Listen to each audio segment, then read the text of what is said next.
The Locked On Podcast Network presents the College Sports Big 3 in 30. The three biggest stories in college sports. From our local experts at the Locked On Podcast Network. Bringing you the real story. Why it matters, what's next, who wins the big game, and more, all in 30 minutes. The College Sports Big 3 in 30 starts now with the biggest story in college sports. Trinidad Chambliss is staying home at Ole Miss, but that doesn't necessarily mean he'll be coming back to play. You are Locked On Ole Miss, your daily podcast on the Ole Miss Rebels. We're talking about Trinidad Chambliss inking a new deal with the Ole Miss Rebels, effectively ending all the speculation of him going to LSU. But the story doesn't necessarily end there. His waiver still has to go through the NCAA. And as Rebel fans know too well, that process can bring plenty of anxiety. We'll explain what to expect and why it isn't a done deal just yet. We'll also take a look at where Ole Miss stands with Kewan Lacey. Spoiler alert, it's very good. And what that means for the offense moving forward. And finally, we will turn our attention to the Fiesta Bowl and break down the challenge that is facing Ole Miss against a talented Miami team. All of this and more on today's Locked On Ole Miss podcast. Remember, we're free and available on all the podcast apps and on YouTube. And a special hello to the insiders and everydayers who make this show what it is, your team every day. And I did not change that. Trinidad Chambliss re-upped with the Ole Miss Rebels, signed an NIL deal. He is going to come back to Ole Miss if his waiver gets accepted. Now, make no mistake, this is leading off the podcast. This is huge news because if he comes back to Ole Miss next year, he is a leading Heisman Trophy candidate if his waiver gets accepted. We talked about back during the season when nobody else was saying, when everybody else was pretending this was a Diego Pavia type thing. I was like, no, this is just him applying for a sixth year of eligibility the same way that people did 15 years ago. This is a medical hardship case. And we found out a little bit later on that that case stems from the fact that he had some respiratory problems and mono or something like that, ended up having to get his tonsils taken out. That cost a whole season. Ole Miss is applying on Trinidad's behalf for a waiver for that sixth year with 91 pages of documentation. At first, it was reported, and it was reported in multiple spots, that the NCAA was not likely to grant that waiver, and they were kind of dragging their feet. I genuinely think, this is just my opinion, that the NCAA didn't want Trinidad Chambliss going to LSU. It didn't want that to happen. They didn't want the optics of what was going on in Baton Rouge to continue and be amplified by getting a Kewan Lacey and a Trinidad Chambliss and those guys because of what is going on. I genuinely believe that is the case. But now, since he has inked an NIL deal with Ole Miss and he is not going anywhere, we'll see if this happens and he is able to get that waiver. Just in case, he has retained the services of renowned NCAA fighter. I guess we can put him in that category, NCAA fighter, Tom Mars, who is a Badger. If all the Ole Miss fans that remember when Tom Mars was retained by Houston Nutt, how he went after Ole Miss and how he was essentially a bulldog, no pun intended. But Tom Mars is doing the same thing now on Trinidad's behalf. And I think I saw some kind of tweet yesterday where Tom Mars is like, oh, you hated me for what I did before. You love me what I'm doing now. And you hate that I'm putting this. No, we only like you if you're doing our interest. All the other stuff we don't care about. This isn't a personal thing. It is just do what you're supposed to do for our interest, and that's all we care about. Trinidad Chambliss would be in our interest. And if you look at him, seriously, in 2026, if Trinidad Chambliss is back, he is the front runner for the Heisman Trophy. Ole Miss is a top 5 team. Everything's in place for Ole Miss to go on another run. Sure, you're going to lose some wide receivers. I think Deshaun Stribling could be gone. I think Trey Wallace could be gone. And there could be some transfers like Winnie Watkins that head out the door as well. But one thing that I'm looking forward to seeing, I want to see Caleb Cunningham play in an expanded role. He got to Ole Miss late, was a little bit behind the eight ball, but he was able to make a catch, and you could see the talent. He is somebody that can line up and be a one-for-one spot for Deshaun Stribling. Period. You have Deuce Alexander, who could go, who could not go. I've heard rumors both ways on that. I think Winston Watkins is gone. He was one, if you remember correctly, whenever Lane was campaigning for coaching to the playoffs, he was one of the players that was kind of gotten on his side. So I don't know the numbers going to LSU are going to be very high, but what I do know is that it's not going to include Trinidad Chambliss, and it's looking like it's not going to include Kejuan Lacey. It's a bad day for LSU because everybody that assumed that all of these great players were heading that direction, that doesn't look like it's the case. Trinidad Chambliss, though, if he gets his waiver, which there were reports yesterday, I don't know if it was Dellinger or Pete Thamel or those guys, it was in the national sphere, said that they feel pretty good about getting the waiver, and that's the Chambliss family feeling pretty good getting the waiver. Tom Mars, part of it central to his argument is not granting the year of eligibility to Trinidad Chambliss would cause irreparable harm and cost him millions of dollars. Now there's an exact number that they would cost them. This signing could be a little bit of a PR stunt to get the waiver, but all it does is just going to ensure that Trinidad Chambliss ends up at Ole Miss. He's a really good quarterback, as everybody is seeing. And his play, the 3 plays in a row stretch at the start of the fourth quarter against the Georgia Bulldogs, I don't think any Ole Miss fan will forget. It is one of those moments that you're like, man, I know exactly where I was when that happened. There's very few of those events that happen in Ole Miss's history to just stands out, just burns those powerful memories into your soul. And that start of that fourth quarter with the 3 scrambles leading to a 4-yard shovel pass type thing to Kejuan Lacey. Then the next pass was all the Archie Manning scramble, first down, Kejuan Lacey, and then the deep pass to Trey Wallace. Trinidad Chambliss is pretty close to cementing himself as the best quarterback that has ever played at Ole Miss. 2 wins away. If he wins those 2 games against the Miami Hurricanes and the winner of Oregon and Indiana, I don't know if there's any argument that Trinidad is the best quarterback that Ole Miss has ever had.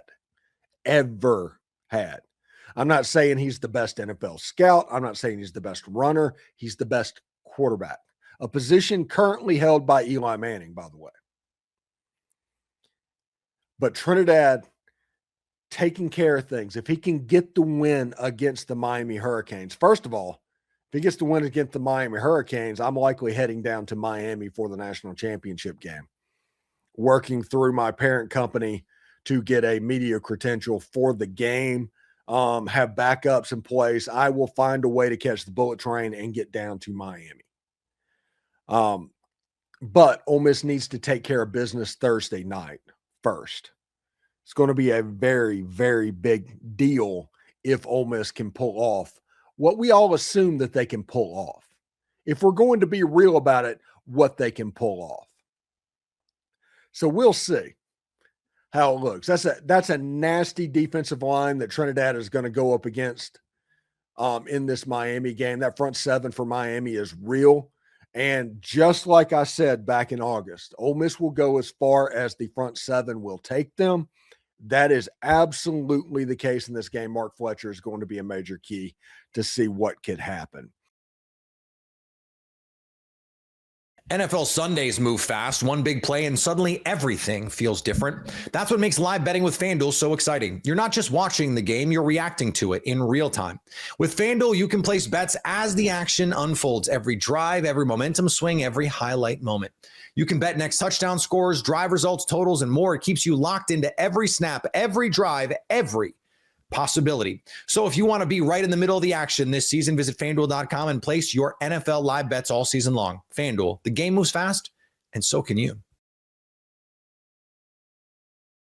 You are Locked On Nebraska, your daily Nebraska Cornhuskers podcast. Pretty wild. I found, the warning here was fired by Will Compton, none other than Will Compton, who, as you all probably have a pretty keen understanding at this point, he has a direct line to the coach, Right.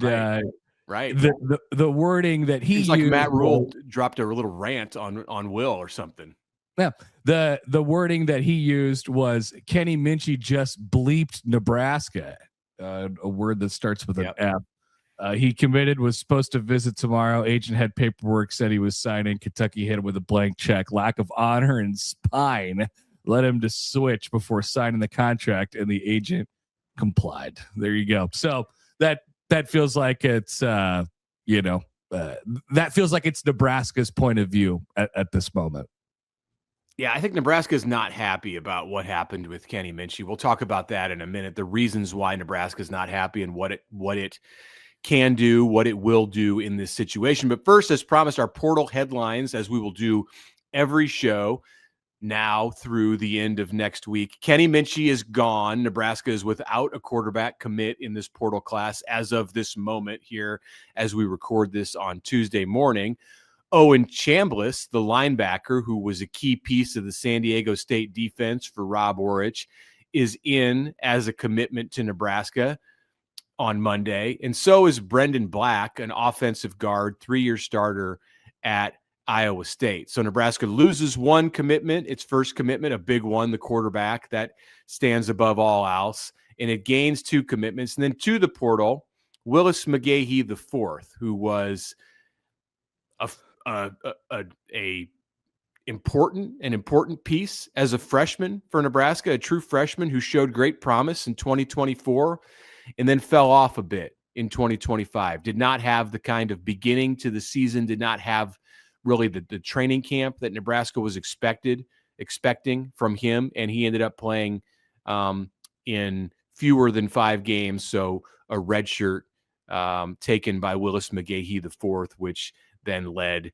him to go to the portal as of Monday. So let's start this thing with Minchey, and it happened fast because on Monday afternoon, Nebraska was in celebration mode, you might say, or it was certainly in like feel good mode that the quarterback was in the bag and he was ready to sign. He was committed. Like, portal recruiting is not like high school recruiting, or we didn't think it was, where you have these flips at the last minute. Like, generally when a player from the portal commits to a school, that player then signs with the school. But if you want to take Will Compton at his word that Kentucky came with a blank check, like, he may have increased his earnings by $1 million. And I'm sorry, but who can blame somebody for going where the money is? Like, Kenny Minchey didn't owe anything to Nebraska. He didn't have to come to Nebraska. Like, honor in this situation, like, that's out the window. This is like these guys are just, they're free agents. They're renegades. And until they sign contracts, you can do whatever you want. It's going to make people feel bad, but Nebraska's been on the other side of that, whether it's in recruiting or in the portal. Kentucky has a new head coach. He is coaching Oregon's offense, coordinating Oregon's offense right now. Will Stein headed to Kentucky. He pulled something out here, pulling double duty this week as he works with 2 teams, and Kentucky, which lost its quarterback, a freshman from last season, to Arizona State via the portal, now is the benefactor as Nebraska feels the pain in the portal. So, all right, yeah. So let's do this. Let's use these are relatively vague terms, numbers, figures, stuff like that. But if Nebraska had Kenny Minchey around in the neighborhood of, let's just make it square, let's just say $1 million, they were going to pay him $1 million to be their quarterback. Sure, we can year. say that. First of all, already a third of what Dylan Raiola was doing, so Nebraska feeling good about that, right? So let's say $1 million, and then Kentucky came in and said, let's, should we make it 2? Should we make it more than that, or something like that? First of all, how crazy is Kentucky to say that to a person who has never started, any college football games before? That's pretty crazy. And then this is the thing that I want to talk about. How crazy would it in turn be then for Nebraska to then, stay competitive in that for that one person who, once again, has not played before, has not started a college football game before, to compete there and say, hey, all right, well, we'll pay you $2.5 million. We'll pay you $3 million to be our quarterback. They would have to be double as It would crazy. be crazy. Yeah, it would be crazy, and it's crazy to do that. It would be a sign that your portal spending was off the rails, that your actions as a program in that moment were spinning out of control. At the same time, Nebraska needs a quarterback. Nebraska has TJ Lateef. There's a lot of people with the same resume as Kenny Minchey out there. A lot of them. I think when you're dealing with this situation where you have a commitment from a quarterback and it's been one day, and that's essentially your entire tie to that player. It's not like Kenny Minchey has been at Nebraska for a year, and all of a sudden the situation changes and you lose him. You immediately just have to move on and say, all right, well, we're done with that. Like, there's no mourning the loss of Kenny Minchey here. Like, we knew you for 24 hours. So I'm sorry, but it's over.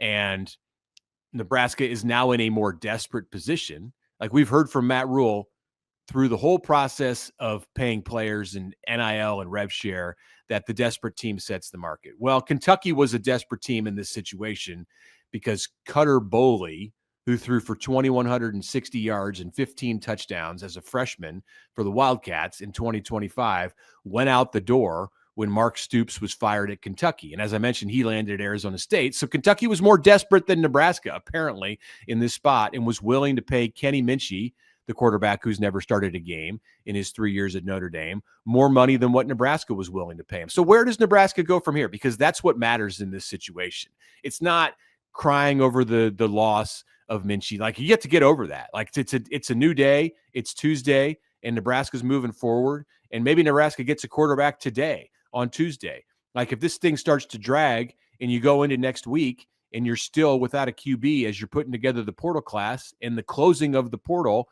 is bearing down on you, like it's January 16th when this thing closes, then you become more and more desperate each day. But like, where's Nebraska at today with what it needs to do at this position?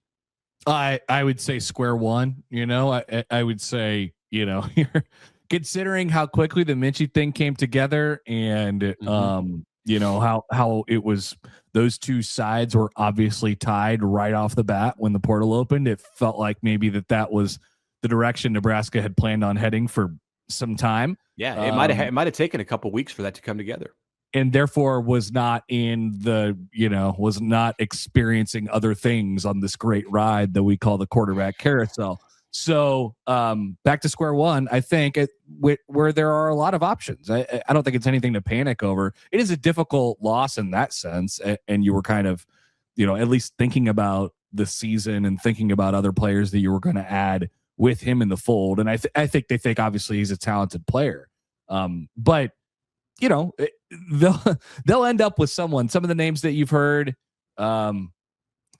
DJ Lagway, which I would not be in support of. Aiden Childs, which would be fine. And Anthony Calandria from UNLV, who, had some pretty good stats last year. I don't know much about him because I haven't seen him play much.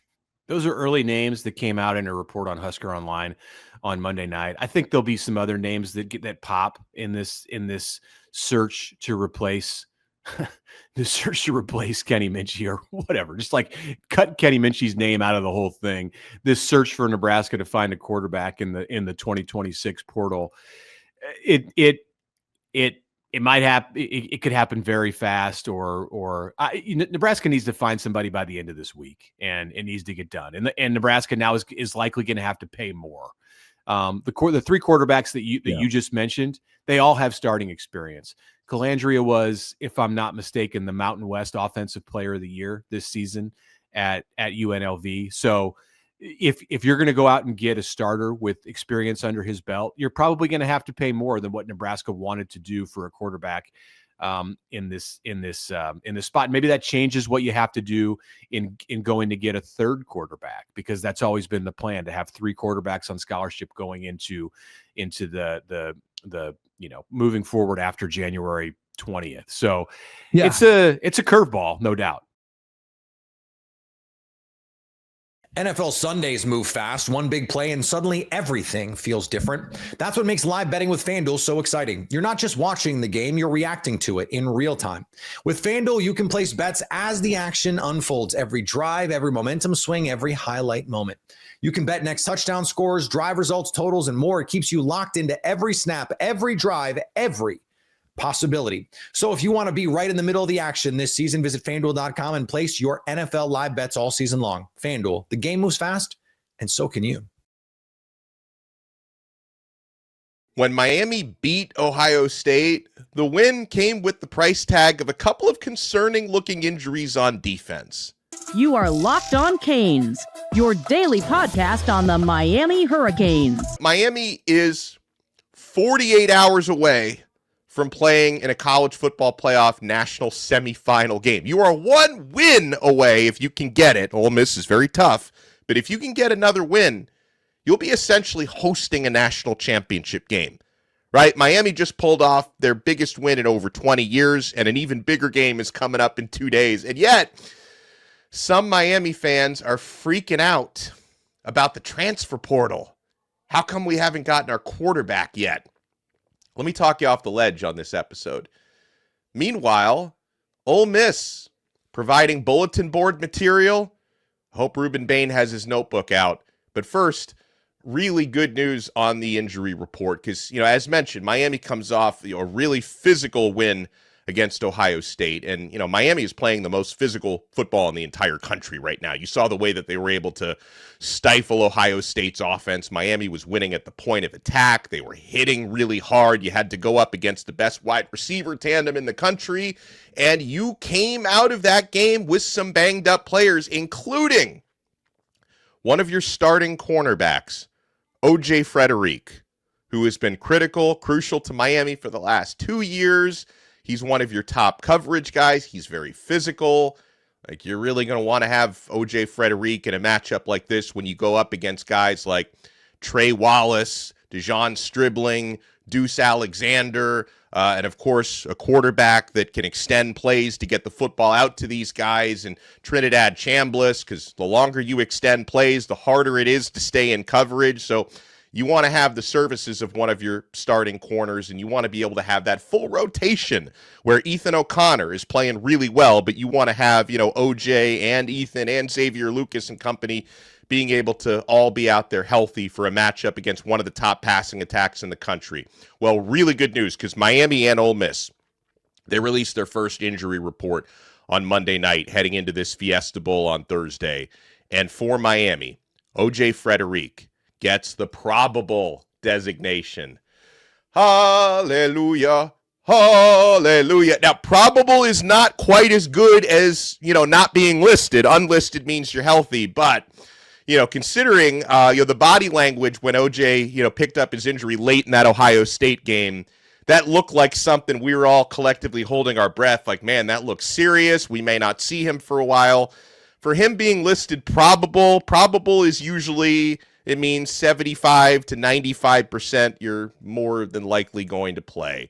And, O.J. Frederick was seen in, Miami had a couple of brief media viewing periods for practices leading up to this game. He was seen on the field. And so, yeah, it looks like OJ Frederic, who's got a 70-plus coverage grade this season from Pro Football Focus, is going to be really critical in this matchup. It looks like OJ is going to be able to play. Now, Miami has, throughout the playoffs, been without another one of their most physical cornerbacks, defensive backs, Damari Brown. I know he's been progressing, but how is Damari Brown progressing right now? Because this is another one. If you get OJ back, fantastic. If you can get Damari Brown back as well, we're going to feel really fortunate. That would be like the icing on the cake. Damari Brown is listed questionable, which, it's about a 50-50. We'll have to wait till the next injury report and the one after that comes out. But listed as questionable, Damari Brown is on that list with defensive lineman Cole McConaughey, who had injury trouble during the season, and another crucial one. Miami would love to have in this game healthy, another one who picked up something in that Ohio State game we were very concerned about. Defensive tackle, number 99, Ahmad Moten. And yeah, going up against, you want to be able to disrupt Ole Miss's offensive line as much as possible with your D-line. You want to be able to generate a pass rush from the interior. You want to be able to make Trinidad Chambliss as uncomfortable as possible. You want to be able to plug those interior running games. Do not let Kewan Lacey get off. If Miami could have a healthy, hopefully healthy as possible, Ahmad Moten Sr. for this matchup, it would be huge. I know David Blay and Justin Scott are playing very well, but yeah, your defensive tackle rotation is pretty thin if you don't have Ahmad Moten, who's a typical starter there. So him being listed questionable, Damari Brown being listed questionable gives me some hope that these guys can play. But yeah, I breathe a big sigh of relief that OJ Frederic is listed as probable for this one. So as far as what Miami's defense is going up against, like this is one of those something's got to give situations where you have one of the top offenses in the country, one of the top defenses in the country. Now, I know, Ole Miss fans will say, hey, we went out there against a really good Georgia team and scored 39 points, which they did that.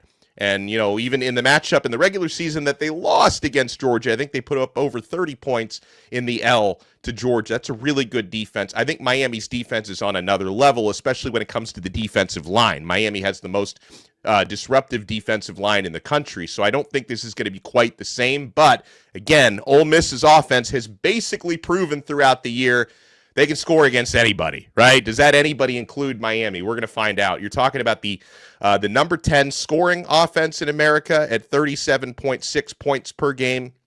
The number 2 total offense in America, they put up just over 496 yards per game, which is just incredible.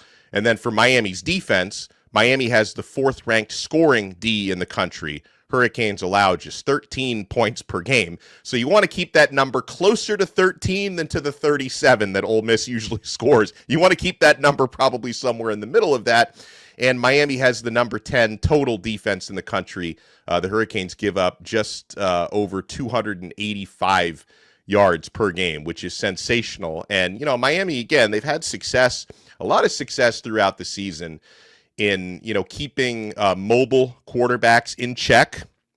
This is now the final boss of the mobile quarterbacks, the top guys, right? Miami did very well against the Marcel Reeds and the Tommy Castellanoses and the Byron Browns of the world. But, I give Trinidad Chambliss a lot of credit because, yeah, there are some similarities between Chambliss and Marcel Reed of Texas A&M. But the big difference is Chambliss is such a better and more accurate passer.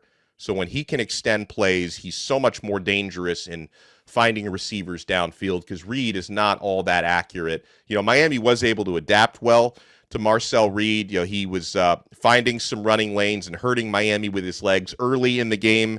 And then Corey Heatherman, as he usually does, finds a solution, finds some adjustments, and Miami was able to clamp down in the second half. So Hurricanes will try to make Ole Miss as one-dimensional as possible. And a lot of ways Miami makes opposing offenses one-dimensional is shutting down the rushing attacks, right?